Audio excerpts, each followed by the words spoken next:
Hi there, folks, and welcome back to Game Buzz, the weekly podcast from us here at dealspoint.com, where we dive feet first into the news of the week. I'm Matt Gardner, and I'm joined once again by Carl Phillips. Sup? And by Jonathan Lester. Hi. And hello. And today, I think I want to kick off with we got to talk a little bit about the Driveclub Omni Shambles this week, because Driveclub has released, sort of. At least we think Driveclub has released. It's very difficult to tell because half of it's not working and none of the servers seem to be operational.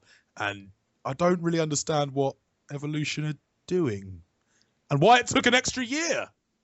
Well, what they're not doing is making an awesome MotorStorm game, which is kind of, I think, the main reason. I almost sort of subconsciously dislike Driveclub because I wish that Evolution would just, making an awesome MotorStorm game rather than a generic driving IP that will be crushed by the next Gran Turismo.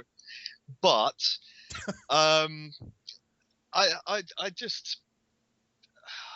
think the thing about Driveclub is that it's just been completely shambolic since its first sort of re-reveal following the delay, and it feels to me almost as if now it's just basically trolling its own fan base. They announced that I've never seen anything like it. They announced a year's delay. They announced that the PS Plus version would actually be much more limited than was originally promised. They massively decreased the game in terms of scope, the size of the clubs, and in terms of the features. They said that after saying that DLC was a plague on the industry, they then announced loads of it, and then even though it's basically just a driving game with stat tracking, they still haven't got the server capacity for it, and they've delayed the PS Plus edition. So long as the game is good, this is all going to be water under the bridge. I've just never seen anything like this before. It's just been one calamity after the next, and the thing is, like I said this in my first contact video, which is up. I said, like, I wasn't enormously sort of predisposed towards getting super excited about Driveclub. If it had been a MotorStorm game, I would have been quite excited about it because, that has an identity, that has personality, that has awesome, pick your own routes through tracks and stuff like that, like multiple routes. MotorStorm's really good, like, and recognizable and awesome and different enough to survive in what is actually especially this winter, a very saturated genre. I don't think there's any room for a nondescript racer. But the thing is, Driveclub was like, okay, we've got these clubs, we've got these online social functionality and networked awesomeness that's going to be totally different from Autolog, but still really cool. And none of that works. None of it works. None of it. Well, yeah, but at least, like, there's oh no, wait, they've delayed the free version, so it's not even free at the moment. Here's the thing, I like the idea of a free track racer that's basically a delayed PS4 tech demo. That's essentially what Driveclub is, and they're releasing a big chunk of it for free. Fair play to them. That's got to be worth a download. But it's yet another sort of illustration of how even the most basic connective features and this sort of drive towards, like, connected worlds and shared universes is kind of, I'm not sure there's a lot of studios and even a lot of publishers are ready for that yet. I mean, Cole, you brought this up the other day. I mean, this was a slightly lesser extent, but even Forza Horizon 2, a game powered by the power of the cloud, wasn't able to support its own livery sharing for several days. Yeah, to be fair, I haven't really paid attention to either game because, well, they're driving games, and I'm not really that bothered. But yeah, it just seems like everybody seems to be having a trouble trying to get these online games on, especially on consoles. I think the only one that was a particularly smooth launch was Destiny, but then again, there was, hardly anything really to connect. As much as I enjoyed it, there wasn't that much to connect. Yeah, but it had raids, dude. I mean, raids have literally hundreds of players in them, don't they? 6. And it's Wait, already been beaten what? by... No, 6, and it's only been beaten... Oh, sorry, it has been recently beaten this week by just 2 people. I'm sorry, there are 6 people in a raid. Yeah, 6. That's 6. not a raid. You don't get to call that a raid. No. Yeah, but you can beat it with 2 people, so it's fine. Yeah, but you need to be like level 30 and have all the awesome no, fuck upgrades that and then. all that sort of stuff. So yeah, yeah. Sorry, what were we talking about? Oh yes, We're talking about Online Drive Club stuff. because we're talking about Drive Club and we've forgotten all about it already in its own segment in its own podcast. But no, look, here's the Gotta thing. laugh. I think that we're learning some lessons at the moment. First of all, man, the crew better work. Like the crew had better step up now because It's okay though. It's okay though. It doesn't have clubs. It has crews. It's completely they're dark and completely edgy. different. They're Yeah, dark and also edgy, you don't see completely shit. the same. absolutely. Yes, absolutely 100% the same. And I just find it bizarre though that it's not like they're launching an MMO here. Really, I mean they've said it's an MMO. It's massive multiplayer. No, Drive Club is a track racer that has autolog. That's it. And it's a track racer. It's not like a huge contiguous open world. There's no real excuse as to why those servers aren't working. I mean, hell, they could have even done what Forza Horizon 2 did, which wasn't perfect, but it released a demo like weeks before the game came out that had the whole thing. They could have released the PS Plus version and used that to stress test it in advance. Yeah, it kind of makes me. The thing is, because I went back to Need for Speed Most Wanted recently, and it's just better in every way. In every way, it's open. You can access the awesome cars immediately. They're still challenging. You unlock races. That's great. Oh, and all the online stuff works. And it's all accessible off of a giant map, where you could just drive around. And then if you want to jump in with friends, you can. Oh, and there are social kind of challenges beamed in directly because Autolog has been working for 5 years, if not more. I don't understand how a track racer with Autolog took an extra year and still doesn't fucking work. Yeah, the most surprising thing is that's from EA, and like they brought us Battlefield 4. Right. So That's EA. I mean, it's also Criterion, who are amazing. Well, yeah, they are But great. Evolution don't suck. I mean, Motorstorm is good. I was Like, thinking about that, how like is you this saying not going back to the Motorstorm, they should have gone back to that franchise. I'm not sure where they could have gone other than like the moon. Actually, wait, yes, Obviously space. Motorstorm Luna, Motorstorm right? in space. And you do it on the moon. They have sick jumps, and then like halfway through the level, aliens arrive and start blowing stuff up.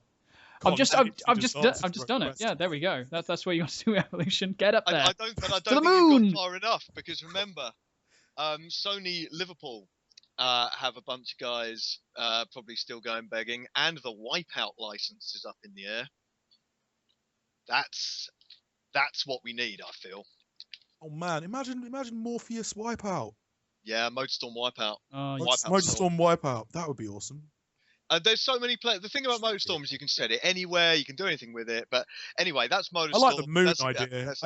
I still like the moon idea. I don't want to talk about Drive Club.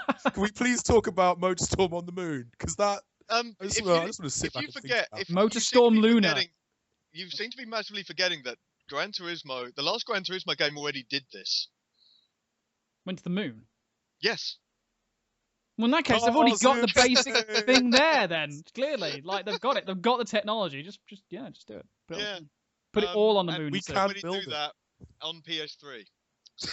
So imagine the amount of moon that we'll get on PS3. Like, it's Loads of moon. All the moonage. Google moon. Moogle. Yeah, a bit of cross. Well, they could just add some more vehicles to Destiny, maybe, like PlayStation 4 exclusive ones. So yeah, put Evolution on that. They could get some combat vehicles. That'd be sweet. I'd go back to Destiny for that. Probably, maybe. So yes, Drive Club. Do we have to? Well, I suppose we've got to close off the section, haven't we? It's just ending. No. Remember, I said there are two things we got to learn. The first thing is just that Drive Club's super generic, but the other thing we need to learn is that if a game says that it relies on all of these online features and is pushing for interconnectivity, don't pre-order it. Yeah. Don't. Wait to see if it works, and then buy it if it does, and when it does. I think the when is crucial there, and I think as well, like this is going to stack up. I really hope we see. I don't think it'll happen because pre-order culture is something that's pushed by every publisher on the planet right now. But I really hope that sort of in the wake of this, and in the wake of something like Battlefield as well, I think a lot of people will be waiting to see if Hardline actually works, or indeed BF5 when it eventually rolls along. But I really hope we do see people start to wait and take more time over their purchasing decisions, and don't just go, oh, that looks cool, I'll slap a pre-order in right now. Because yeah, there is no guarantee. In fact, I'd wager that actually it's more likely that the online game that you've pre-ordered will not work at launch. That's why we delay reviews. That's why we sort of review over time for online games these days, because it's just like Brendan said this to me today. It's just like, I can't. How have people gotten reviews out for this? It doesn't work. I don't know how anyone's managed to do this right now. They could handle like the 50 or so journalists that were on at the same time, true. who were probably having the best time ever. They're all in the same club and everything, and now all you dirty customers have come along and just ruined the fun. It's your fault. Yeah, that all needs to change. Yeah, it really does. It really, really does. Yep. So don't pre-order it. Just only. In oh fact, my god, only, it's SimCity all over again. It's Diablo 3 all over again. Oh, But God. you know what? We expect it from an MMORPG, and it's okay for an MMORPG because those things have to perpetually sustain several versions of interconnected, enormous 3D worlds. That's kind of a big deal. Those don't always work at launch. We kind of expect that. A driving game with auto logs should work. So if a game is based around all this online shared world stuff, don't pre-order it, because if you do and it comes out and the game doesn't work for ages but it still sells well anyway, publishers aren't going to change that practice. Why would they? They're not going to bother getting more service for launch. They're not going to bother properly stress testing it or holding a proper beta. So this is how you vote with your wallets. I'm not saying boycott and don't buy it. Just don't pre-order it. Yeah. Wait till it works. Wait till it's good. Yeah. And then buy in. Or or in the case of Driveclub, just get them. Why did anyone pre-order this anyway? It's going to be It's free. Maybe. Well, it's not free yet. And you just get that and then upgrade. Why have people pre-order? I don't understand that. When I don't get that at all. But in that one specific case, that's even weirder. But yeah, don't pre-order it. Don't pre-order stuff unless you can get a really tasty deal from dealspun.com. Oh, Go yeah. on, Stop Deal Shop. Keeping on with this theme of not pre-ordering a game until you know it's going to be good and awesome and how you want it. Let's talk about Assassin's Creed Unity, because this week a lot of Sony fans are up in arms because Ubisoft announced that Unity will have resolution and frame rate parity across Xbox One and PS4, locked at 900p, 30 FPS. Now, John, you and I spoke about this earlier on in the week. This whole thing needs to go away. Yeah, it does. I mean, don't get me wrong. It's going to run at 1080p on PC, so now I don't really care. But yeah, I mean, we covered most of the ground in our podcast earlier in the week, where we said that basically the practice is unacceptable, but it's okay for a game to not hit these arbitrary numbers if it's a worthwhile sacrifice for awesome gameplay and awesome AI and great new features. A game doesn't have to look fantastic to be worth playing. I mean, just think back to the original Deus Ex. That looked freaking awful even at the time, and that's still one of it. It had just terrible graphics at the time, and it's still awesome. But I think the problem in this case, though, is that Ubisoft just can't. They just don't seem to want to just tell the truth or say anything even resembling even plain English.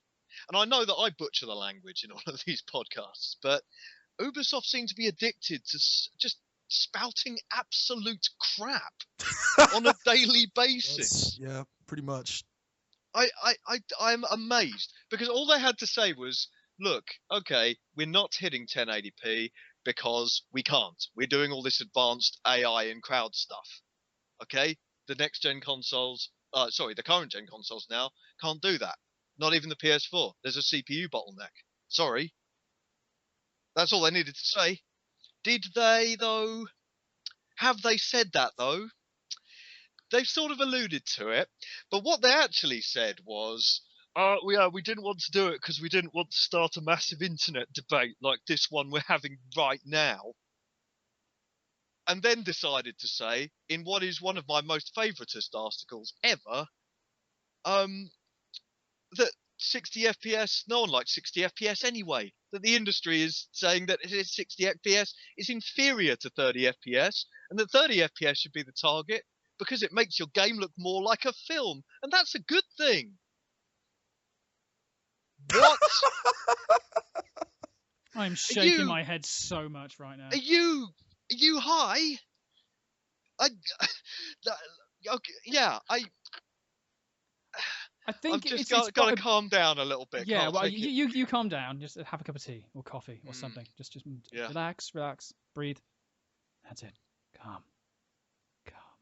I think with FPS, it boils down to, as has been said quite a bit in this debate, the amount of action that's going on the screen. Or how fast-paced the action is. I mean, they've said, like, Call of Duty requires 60 FPS, and I absolutely agree with that. If you put that down to 30, it would be horrifying. Trying to play that online, it'd just be awful. Whereas something like the Halo franchise or even Destiny, it kind of works because while the gunplay is fast, it doesn't seem as fast-paced, if that makes any sense whatsoever. Like, it kind of works. But to say that the industry as a whole are not using 60 FPS as a gold standard anymore because it just doesn't look as good, that's just a whole bunch of rubbish. That is just... it doesn't... No, it doesn't. And I'll tell you why, because I've seen and played freaking Star Citizen, right? Which is going all kinds of 4K madness with 60 frames per second. Like, that is the gold standard. What the hell is he talking about saying that, 30 is fine? No, it isn't. It isn't. I mean, I can admit that it works, like I say, in some cases, especially if you want to get as much stuff on the screen, fine. But don't turn around to people and say that, developers shouldn't be going for it. Yes, they should.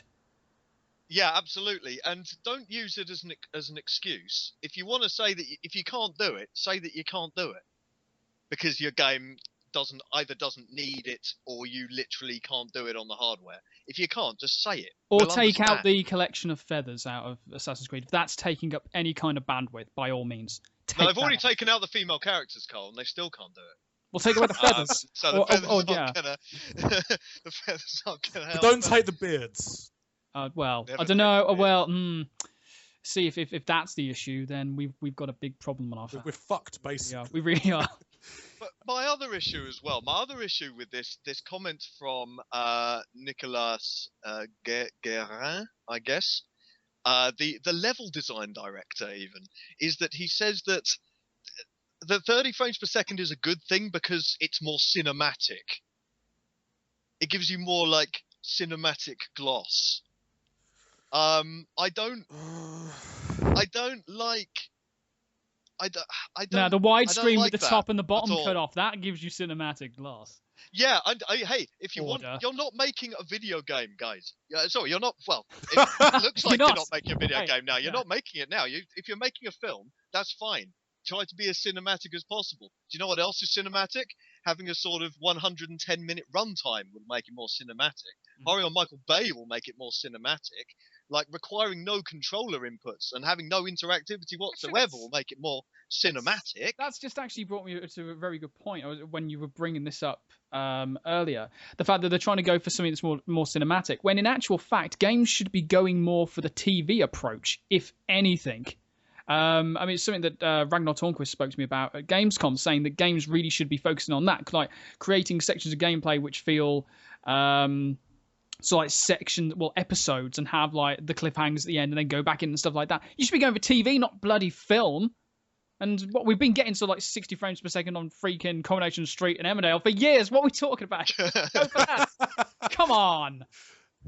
Oh man, this whole thing is just it's Ubisoft's communication omni shambles all over again. And I think like we mentioned this earlier in the week, the bottom line is we should not be making excuses for a massive publisher with like stuffed to the gills with resources and studios and money and time. They're the ones that put the annual restriction on themselves, and they need to be held accountable for failing to optimize their games. That's kind of the bottom line. It's like, if don't make excuses, Ubisoft. Like, be honest, own up. If you run out of time because you've forced development into this narrow cycle, own up to it. If you can't be fucked to optimize for PS4, own up to it. There's accusations flying around that there's a marketing agreement in place for Unity with Microsoft. That would explain an awful lot.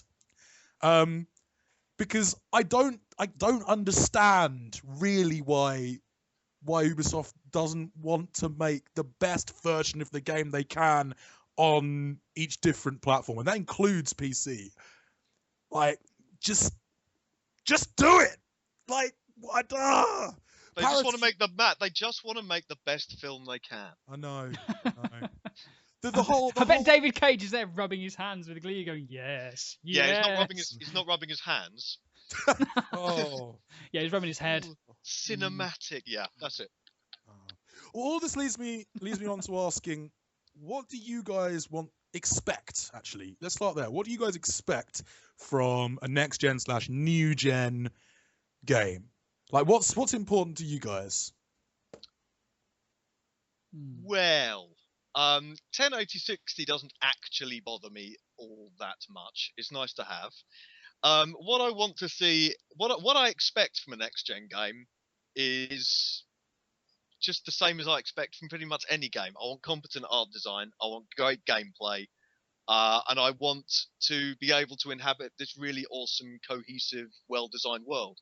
And you know what? Actually, I'll take it back as well. I do now expect that games should run at 1080/60. I don't see why they shouldn't. I'm going to take that back. I think that actually we should set that as a benchmark, and games that don't measure up should explain why they don't. Yeah, I kind of want to see. This is the thing for me. I want to see games pushing consoles. Consoles are static, right? They're static in terms of hardware to make sure that developers can really get to grips with that hardware and really push them to the max. And that includes that graphical benchmark, but it also includes like systems and stuff. I mean, we said this earlier in the week. If Assassin's Creed Unity arrives and it blows us away with awesome systemic, dynamic stuff and really visibly upgraded AI and systems that kind of just make our jaws drop and go, yes, you are the next best thing. This is awesome. I won't give a flying monkeys about it running at 930. But if it's the same shit all over again with slightly larger crowds, what I want to see is something exciting and dynamic, and that's what I got for example from Alien Isolation, like this the past couple of weeks, and that's what I think you might have had, Carl, with something that a lot of people have been raving about, and that's the Nemesis system in Shadow of Mordor. Absolutely, yeah. It's I'd like to point out that I think the Nemesis system is fantastic. I don't think it's necessarily the revolution. I think it's kind of like the first step to that revolution in terms of what it brings. It's very, very clever smoke and mirrors, but it's not perfect. But what it brings to the table is something that is unique for every player in a sense. In that, you know, you kind of have the player kind of like empathize with this whole struggle that's going on. The fact that you build up these relationships, or well, rivalries, shall I say? We don't have like relationships. It's not a relationship sim in Mordor where you go around sort of like meeting orcs and going, hey, so how do you kill your human? No, you slaughter them. And it's the rivalries that it builds up. It's all in the player's head, so to speak, and it's very clever in the fact that it remembers certain things, like if you try to set someone on fire and then they manage to escape, they'll come back and go, you set me on fire, you dick. And that's really, really clever. I like that. And the important thing from that is that it's creating this sandbox-esque world that reacts to the player. Games that react to the players, so like decisions or actions, that is next gen. That to me is really what next gen games should be going for. Because that's having a static game is fine. You know, we all love that single player experience where you go through a story from A to B to C to the end, and that's great. We love those if it's well tuned. I mean, you look at the Uncharted games, like those stories are really well done. The set pieces are fantastic. But when you can turn around to someone and say, oh man, I got this huge guy with an axe, he just absolutely chopped my head off, and then like he's just been an absolute pain for me for like 12 hours, and then you sort of go, what? Oh man, in my game I totally took out the axe guy, but this guy with a flamethrower just keeps like toasting me. Man, I hate that guy. It's creating that water cooler moment that I think is the next thing in terms of next gen games. And I think that's like I want to see those reactive and those dynamic systems in Assassin's Creed. That's actually exactly what I want to see. I mean, admittingly, with Shadow of Mordor, it had the perfect setting to do that. Yeah. You know, you've got an army that just keeps giving you orcs to kill. Like Sauron's army is just ridiculously large. You look at how the fact that the player was a wraith, which means that they, even though they died, they'd be brought back and allowed the whole passage of time thing to happen. It fits. I'm not necessarily sure how that would work with something like what's it called, Watch Dogs, let's say, unless it's a case that you don't die, you just get.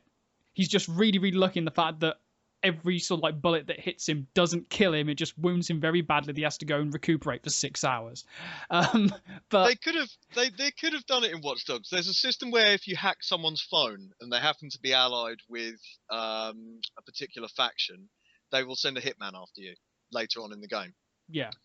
And they're just NPCs that happens dynamically, like they're the randomly designed ones. So that system's nearly there, but you're right. You have to work pretty hard and come up with quite a contrived way of, because you're right. It's the fact that he's a wraith that makes that work. Yes. Because it's not as in Assassin's Creed. You're not going to have, oh, you really shivved me up a treat last time, but I'm alive somehow. Because you missed all the major organs. Yeah. Yeah. So yeah, I mean, oh no, I've just realised they could easily do it. Animus malfunction. Animus. And they come back. I'm a glitch in the Animus. They could go when you kill someone, they could go all Agent Smith on you. See, that would work if it was kind of like a sort of like you fighting the Animus itself, if in a world like that way. But the problem is because it's based on history, and you're meant to be playing out to find all these like memories and learn things for the Abstergo. I think that is the problem in terms of getting it out. But we're kind of like getting a bit off. I've got it. Kind of. No, I've got it. Like history leaks. So like the Animus is malfunctioning and pulling in things dynamically from different points in history. So like one play session, it pulls in a T-Rex. That would be awesome. For the next one, like it pulls in, I don't know, fucking something from the future, maybe aliens. That could be cool. Or a mech T-Rex. So you have a T-Rex versus a mech T-Rex, and it's just like Wolfenstein crossover. Yep. Boom. and then it pulls in like the Ripper, and then it pulls in freaking actual Templar knights. Yeah, that'd be pretty. Like actual like chainmail fucking banners and swords, Templar knights, and they all get really confused because obviously they're in the wrong time zone. So it's like. And then you have someone like Raiden in his vengeance get up, just come in and start slicing up melons. Yeah, it works, and crossover potential there is amazing. But yes, there is one more thing in terms of next gen that I think is actually going to be really important, but it is more so based in the MMO space. There's actually a really interesting system called Storybricks that is to do with emergent AI and the fact that, you know, with most MMOs, like in recent years, it's been a theme park experience. You know, you've got your quest hubs, do all of them, then move on to the next one, you've leveled up. And it's been like that in Guild Wars 2, in the Secret World, all of them.